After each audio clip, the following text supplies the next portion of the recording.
Joining me now, we're going to be talking about Pride Toronto is facing a major financial challenge after 3 corporate sponsors pulled their funding, citing a shift in mandate.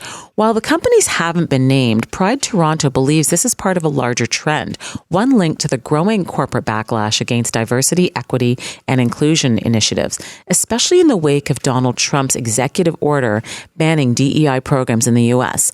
Joining me now to break it all down is Gallant Law, a marketing professional. Hi, Gallant. How are you? Good morning, Dabal. How are you today? Good. Thank you so much for joining us. It's really hugely appreciated. How big of a red flag is this for organizations that rely on corporate sponsorships? Do you think we're going to see more companies follow suit?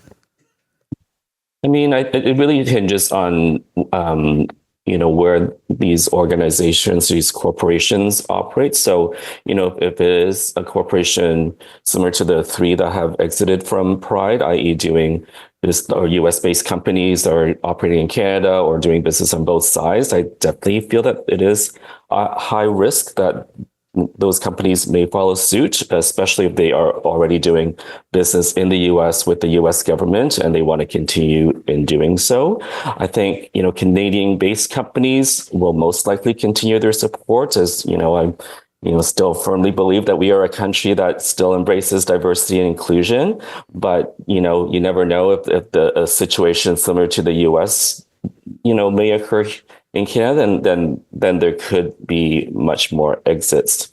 I do want to say, though, that, with any of, events such as Pride or other bigger events that, they can't really just assume that because a sponsor really has been with them for a long period of time, that they'll continue to do so indefinitely.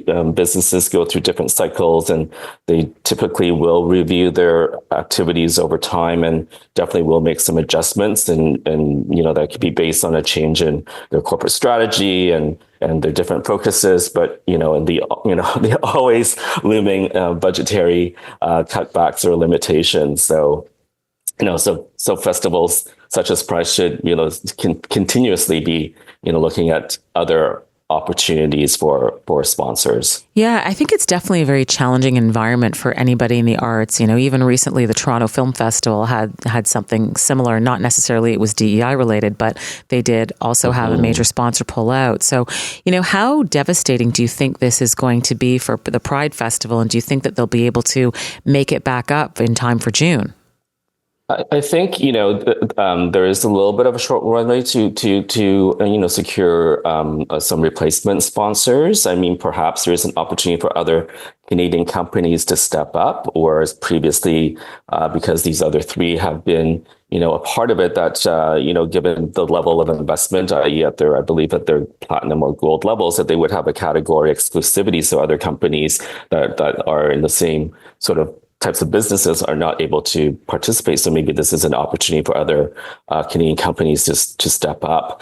But also, if it's not successful, I think, definitely Pride will still continue to happen regardless of the financial shortfall. But I think that they just need to, review, what is the impact of the shortfall on their programming and really maybe reprioritize their programming to ones that really will deliver the most impact, i.e. ones that really have the most visibility or the highest participation in terms of delivering, the message for the cause, and obviously be transparent as such, to provide the rationale to the community and key stakeholders. But really, going back to the grassroots of what, Pride is all about, and really focusing on the main parade, the Dyke March and the Trans March, all the origins of what Pride is all about. If they need to reprioritize, where they would focus their programming because of the shortfall. Right.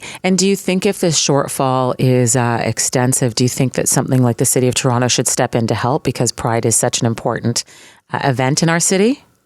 I think perhaps, if the City of Toronto steps in, maybe even all different levels of government, because, we want to rally the fact that, from a nationalism standpoint, that we are still a country that embraces diversity and inclusion and really celebrates that fact, that could be an opportunity, definitely, for sure.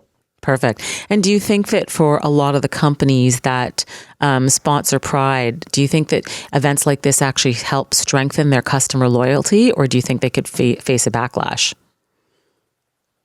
Well, I think, companies go into sponsorships, really to help build their own brand reputation, reach new audiences, and definitely to help drive customer loyalty.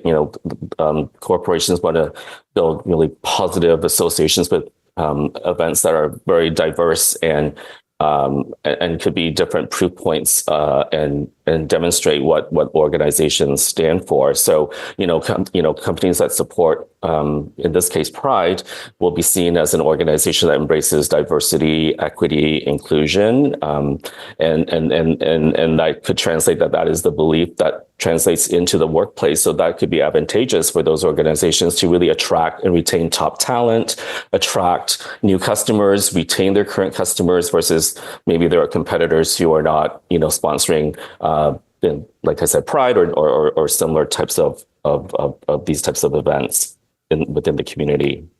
Perfect. No, that sounds good.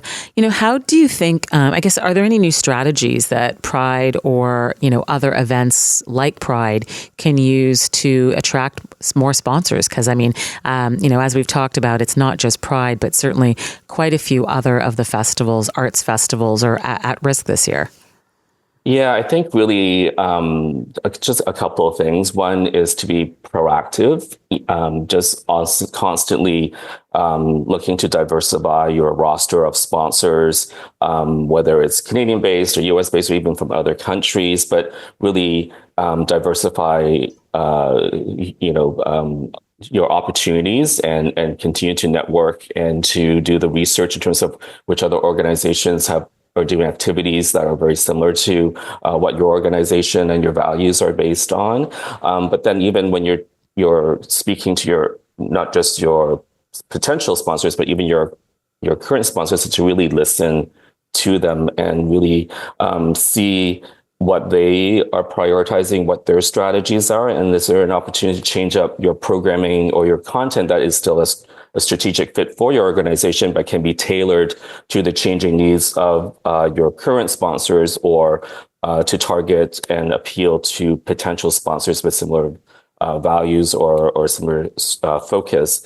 And lastly, how are you able to create value for your sponsors, be it your current sponsors or potential sponsors, to be flexible? So are you able to create new assets that you can sell in to your sponsors? Are you able to engage in new technologies and new innovations that are coming up to do some testing and learning that your sponsors can totally maybe own that space, or really capitalize on key trends and best practices that's happening in terms of fan engagement. So really, being able to be proactive, listen, and create value, and also maybe even remind your current sponsors the value that you're already creating for them and the impact you're helping them achieve their goals, in addition to achieving, the goals in this case, what Pride is all about. So I think those are sort of like very broad strokes, some key strategies to focus on. Perfect. That's all great advice. Thank you so much for joining us this morning. I appreciate it.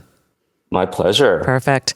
That was Gallant Law, Global Marketing Executive with a specialty in sponsorships and events. He's currently the principal at Revelry Marketing, giving us some tips on how to improve sponsorships for some of the arts festivals, including Pride. Coming up next, did you get out and vote in the provincial election on Thursday? Coming up next, we're going to be speaking to one of the surprise winners who managed to flip a very key Toronto riding from Conservative to Liberal. It's currently 9:31. It's DeVal Morrison. You're listening live on 640 Toronto, and it's currently -14. Stay warm out there.